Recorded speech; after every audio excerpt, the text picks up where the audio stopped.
অনেক দিন হয়ে গেল তোমার সাথে কথা হয় না, তোমার খবরও পাই না। তবুও মনে হয় তুমি ভালোই আছো, সুখেই আছো, তাই না? জানো, আজও তোমার ছবিগুলো ডিলিট করিনি। কে জানোই কেন? হয়তো মনে হয় যদি একদিন খুব মনে পড়ে যায়, তখন ওই ছবিগুলো দেখে একটু শান্তি পাবো। তাই মাঝে মাঝে একা বসে তোমার ছবিগুলো দেখি, তুমি আগের মতোই হাসো, আর আমি ওইগুলো দেখেই ছোট করে একটা হাসি দেই। আসলে সেই হাসির পেছনে লুকিয়ে থাকে হাজারো মায়া। আমাদের আর কোনোদিন কথা হবে না, হয়তো বা দেখাও হবে, কিন্তু আগের মতো ওই দেখায় শান্তি মিলবে না। কল্পনায় তোমাকে খুঁজি, গল্প লিখি, কথা বলি, আর নিজের মতো করে বাঁচিয়ে রাখি তোমাকে।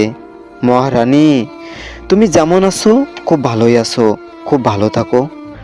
যদি কখনো মনে পড়ে কেউ তোমাকে আজও আগের মতো মনে রাখে, তাহলে জেনে নিও সেই মানুষটাই আমি।